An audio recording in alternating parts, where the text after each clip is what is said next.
8 de la noche, 18 grados. La temperatura sigue lloviendo, Mariano. Sigue lloviendo, el corazón y en mis ojos no ha parado de llover. Mirá lo que es.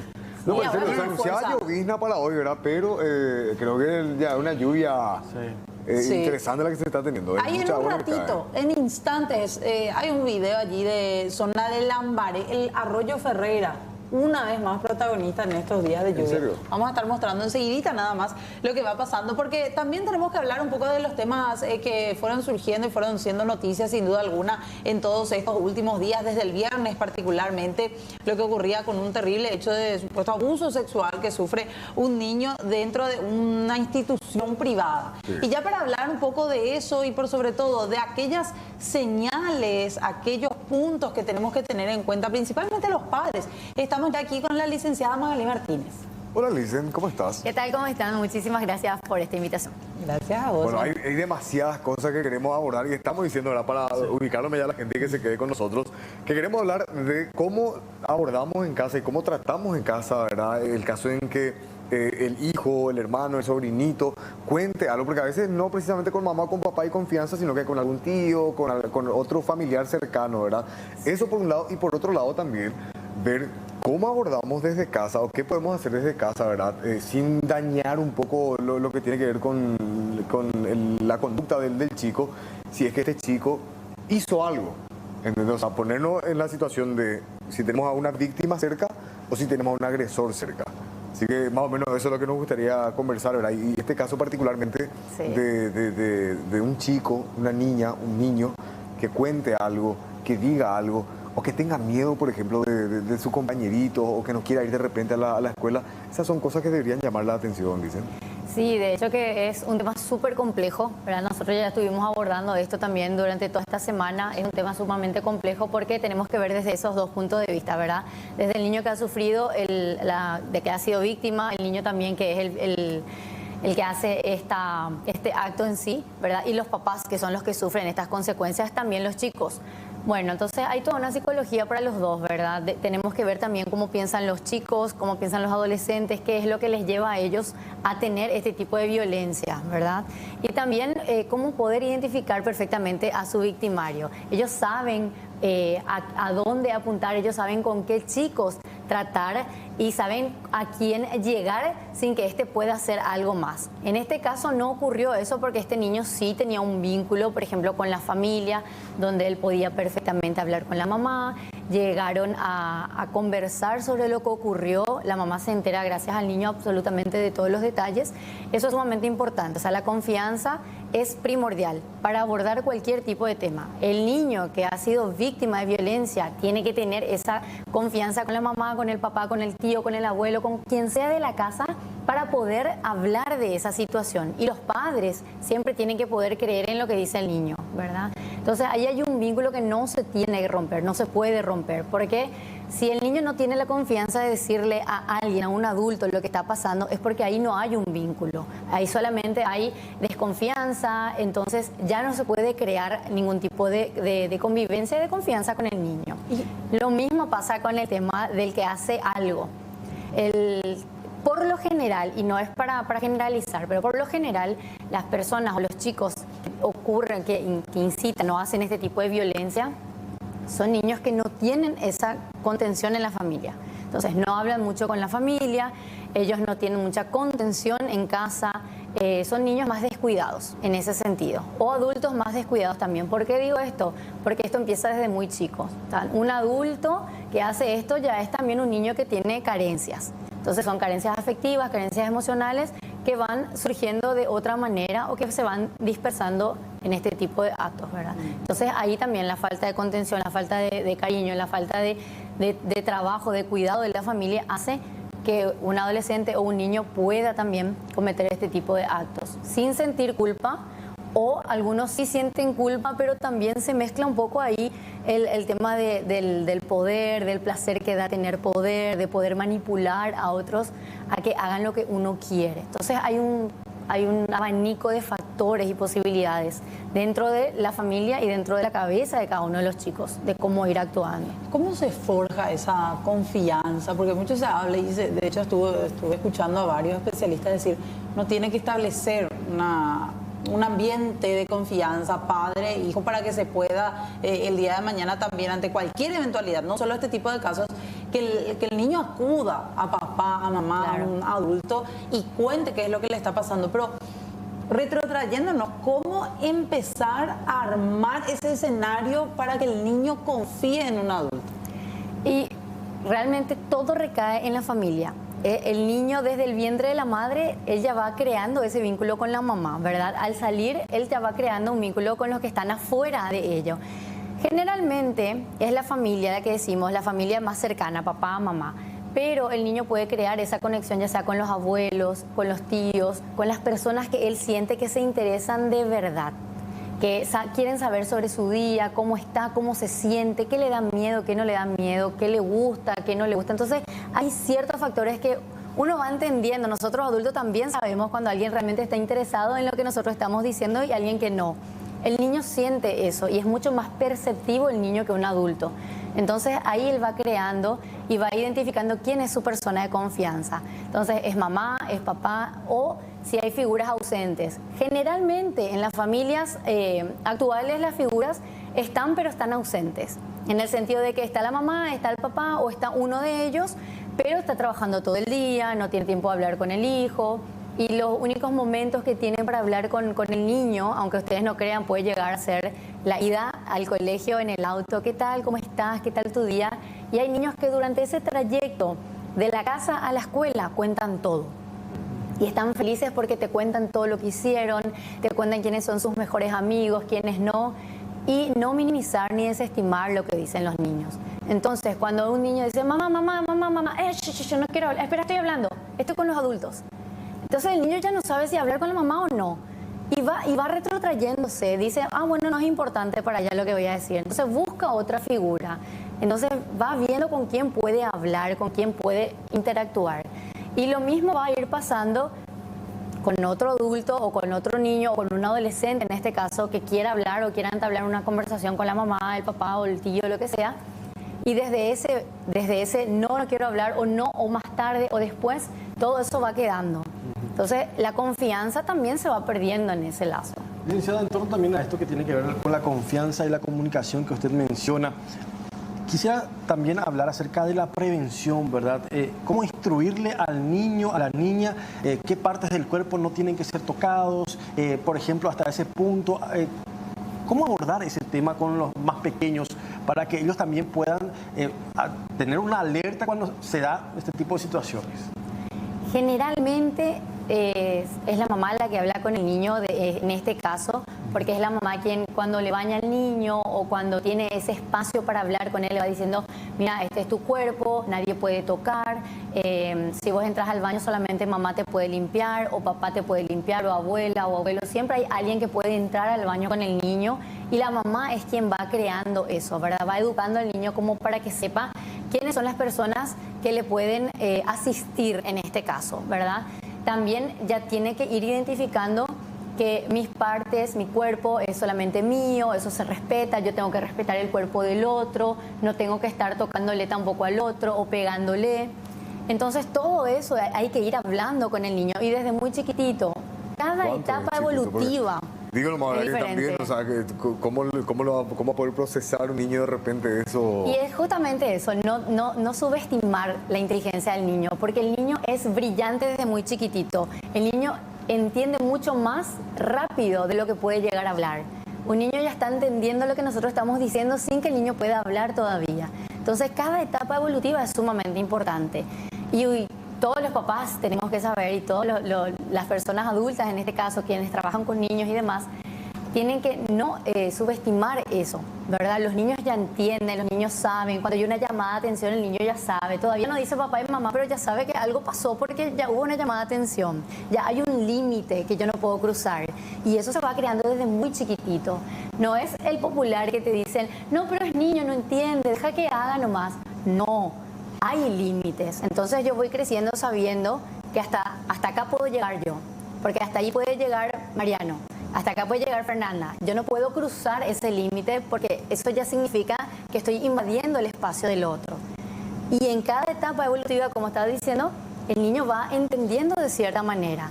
Entonces uno va hablando con el niño de acuerdo, con ejemplos, con juegos, pueden ser con títeres, con juegos didácticos.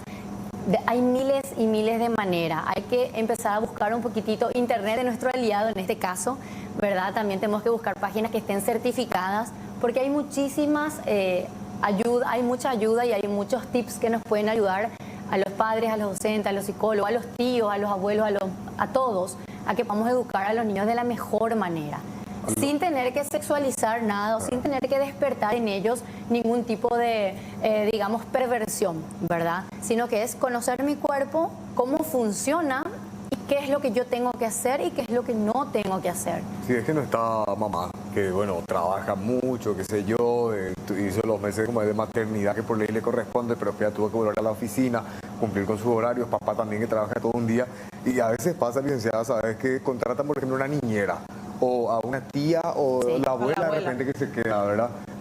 También esas personas podrían de alguna manera, no sé, ir hablando con los chicos de eso y de la misma manera, digo, o es mejor no meterse en eso y dejarle a mamá, a papá que hagan eso. Y en Pero ¿y qué realidad pasa es si la después figura. mamá y papá no se encargan de Claro. nada, ¿verdad? Claro, ahí tenemos que ver quién es la figura, ¿verdad?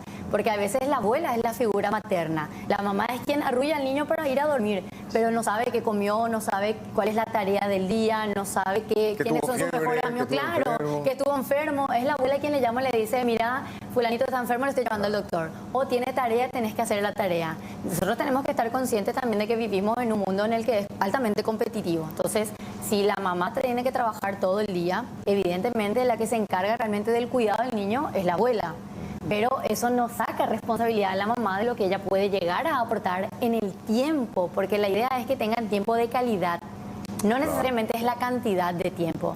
Hay personas que pueden estar con sus hijos 24/7 y no es un tiempo de calidad. Entonces hay que saber sacar en esa 1 hora de conversación con el niño o media hora que me lleva de tránsito, llevarle al colegio. Ese es el tiempo de calidad que yo tengo que tener con mi niño o con mi niña. Ahora, Eso es. hablando un poquito también, porque muchos nos hablan cómo prevenir este tipo de hechos como el que ocurría, hechos así de abuso. Y yo quiero hacerte también, Lisa, la pregunta, ¿cómo o qué signos tienen que llamarnos la atención al momento de hacer la crianza de chicos ante el miedo de que alguno pueda no estar siendo víctima, puede estar siendo victimario, una posibilidad también, algo que nos llame la atención para decir, esto tengo que cambiar de mi niño? Es súper importante lo que decís porque la clave justamente está en la observación. En una mamá que es una mamá presente, un papá presente, una abuela presente, observando ella ya va a poder prevenir y ver si realmente es víctima o victimario. Porque el niño que es víctima ya va teniendo conductas diferentes. ¿Como cuáles? Ya tiene miedo de ir al colegio, se retrotrae, a veces tiene problemas para dormir, también tiene problemas para comer, va perdiendo el interés en todo, va llorando de repente. Muy se apaga, ¿verdad? Sí, es cualquier cambio mínimo en la conducta del niño tiene que llamarnos la atención. No podemos nosotros subestimar nada. Cualquier cambio en el niño es para llamar la atención. En el caso contrario de un niño que sí es agresor o que sí abusa de otros, se ve el comportamiento de que es mucho más agresivo, que tiene también... quiere mandar todo, el que claro, quiere imponer tiene todo. esos comportamientos de que yo puedo con todo, a mí nadie me va a decir qué tengo que hacer, ya es rebelde, también se va comportando de forma misteriosa, tiene sus propias cosas, no quiere que te metas tanto en la vida, no quiere que le hagas tantas preguntas. Esas son las cosas que nos tienen que llamar la atención de ambas partes. O sea, esas son algunas características nada más de forma generalizada, porque sabemos que cada niño es un mundo aparte. Claro. Haciendo un paréntesis nada más en eso que decías, licenciada, en torno a los supuestos abusadores, agresores, también hablamos de menores. En muchas ocasiones son los propios padres quienes le dan ese poder a los niños y después, obviamente, como padre y madre, siempre queremos protegerle a nuestros hijos, a nuestras hijas. ¿Cómo reaccionar, por ejemplo? Porque en algunas ocasiones los propios padres van hasta las instituciones, por ejemplo, cuando se les da algún tipo de castigo al niño que se portó mal, entonces como que se pelea con todo el mundo para que hacerle quedar bien nuevamente al hijo y no tratar de indicarle o de decirle a ese pequeño de qué hizo mal.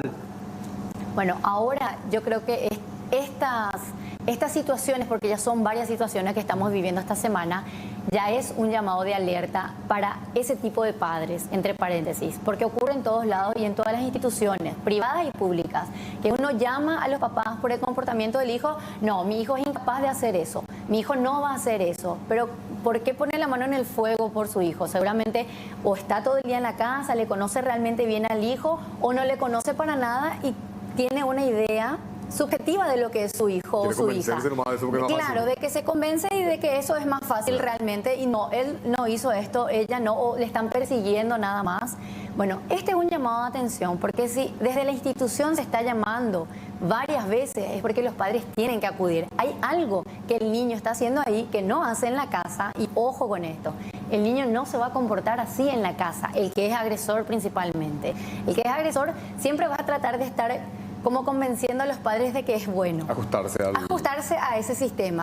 Pero cuando sabe que puede hacer algo más, va a ir cambiando. Ahí, exacto. Y que después el papá y la mamá le venía a defender otra vez. Por supuesto que sí. Entonces tiene esa manipulación, porque es un estilo de manipulación, es un trastorno que van sufriendo. No todos, pero sí se puede ir desarrollando. Eso no se puede, si eso no se trata, eso no puede mejorar. Al contrario, va a ir empeorando y la manipulación va a ser cada vez peor, hasta no saber distinguir si estoy haciendo bien o estoy haciendo mal las cosas.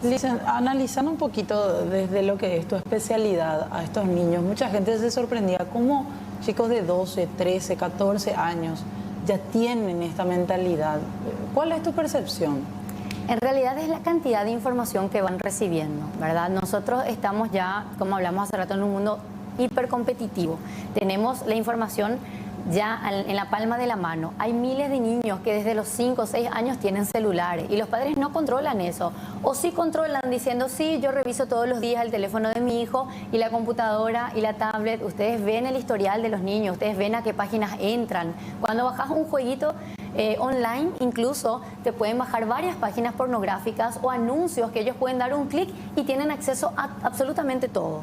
Si no tienen en la casa de repente digamos, un sistema de control para esto, va a ser imposible. No vamos a poder controlar nunca lo que ven y lo que no ven. Y los niños son súper vivos. Ellos pueden borrar del WhatsApp absolutamente todo. Ellos saben cómo se maneja el WhatsApp, saben cómo borrar información, saben cómo borrar historial. Entonces hay que ser un padre presente realmente. Y si se tiene la posibilidad de tener un control, comprar en línea un control para buscadores, que yo sé que existen, controles de buscadores de Google o controles de buscadores de Opera de repente, uno compra y controla lo que el niño puede ver. Entonces bloquea directamente las páginas para que ellos no tengan acceso a algún tipo de pornografía, pero puedan tener acceso a otro tipo de información. Entonces esas son las cosas que los padres tienen que ir manejando con el tiempo y ir previendo que los niños, si es que tienen acceso a internet, vayan controlando por lo menos la información que ellos van teniendo. Y también un poquito haciendo hincapié a eso que mencionabas, más allá de los teléfonos celulares, las computadoras, hay inclusive programaciones de televisión, inclusive que emiten películas, series que no son aptas para ciertos niños. Es más, veía en internet un caso, o sea, hacían una comparación con un caso que ocurría en Alemania, creo, donde 2 niños de 10 años habían visto una película Chucky, por ejemplo, de darte un ejemplo, y ellos quisieron recrear prácticamente lo que vieron en la película y terminaron asesinando a otro niño. Situaciones que también se puede dar en el momento de ver qué tipo de contenido está consumiendo el niño a través de la televisión, más allá del internet. Inclusive los dibujos animados, ¿verdad? Es un punto muy interesante el que contás, porque justamente los dibujos animados que los chicos van viendo, también tenemos que ir viendo de qué se tratan. Hay historias de anime que están de moda, que los chicos ven y que tienen un trasfondo. Entonces nosotros tenemos que ir investigando qué es lo que están viendo los niños. Bueno, me voy a sentar hoy 45 minutos con él a ver qué es lo que le interesa tanto de este personaje o de este dibujo animado que están viendo. Porque los dibujos, por más que tengan muchos colores, por más que sean con musiquitas infantiles, no todos son realmente de contenido infantil. Entonces ahí es donde nosotros tenemos que abrir los ojos y decir, bueno, ¿qué realmente es lo que está mirando mi hijo? Y si realmente el dibujo es un dibujo animado. Ahora, leíamos y escuchábamos en estos últimos días cuando tanto se hablaba de este tema, un niño que es un agresor, un abusador, pudo haber sido también víctima de abuso en su momento. ¿Esto crees, licenciada, que puede ser así? nacen con algo en particular, se hacen por el camino, se van formando esta personalidad que los lleva posteriormente a cometer este tipo de hechos? Es un poco de todo. Hay niños que al sufrir algún tipo de violencia o abuso, ellos desarrollan eso después. Hay niños que al sufrir violencia o abuso no desarrollan después eso, se corta con ellos. Hay chicos que vienen con unas características, unas patologías, le decimos nosotros, que son algunos trastornos que si no se ven o no se tratan en su momento van empeorando, que son trastornos de conducta, conductas psicopáticas. De repente vemos que son justamente el tema de la manipulación, la mentira. Y los programas que van viendo van despertando en ellos, esto sí puedo hacer, esto no está prohibido. Entonces también va dependiendo de la crianza que tenga. Porque el niño puede tener ciertas características, todos somos individuales, tenemos características propias, por más que seamos de la misma panza, por más que seamos hermanos, mellizos incluso, somos diferentes. Entonces las características de cada ser humano se toman así como son, diferentes y personales. Por eso no podemos, digamos, generalizar nada en cada ser humano, porque cada ser humano es diferente. Entonces lo que te puede servir a vos, me puede no servir a mí. Y como te digo, hay niños que pueden desarrollar este tipo de conductas y hay niños que se corta en ellos este tipo de violencia. Se habla mucho y principalmente en este caso creo que tanto tocó apreciación personal, porque estamos hablando de no un adulto que acecha a un niño, estamos hablando de una cuestión entre niños, pequeños, menores.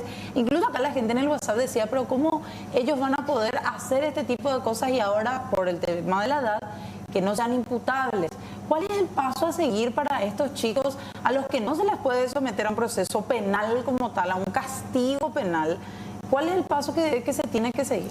Creo que ahí, por ejemplo, sí entra la Dirección de Niñez y Adolescencia, entra la CODENI, entra Fiscalía. Hay un trabajo en conjunto de gente que está preparada para estos casos en particular. No hay que desesperarse, no hay que creer que la cárcel es la solución para todo, o que, bueno, sí, hay castigos ejemplares, pero los castigos ejemplares también significan que ellos puedan ir cambiando actitudes, que puedan ser atendidos, que puedan ser sometidos a terapia, que puedan tener, claro, reinsertarse después en una sociedad, porque nosotros no podemos estar condenando absolutamente nada.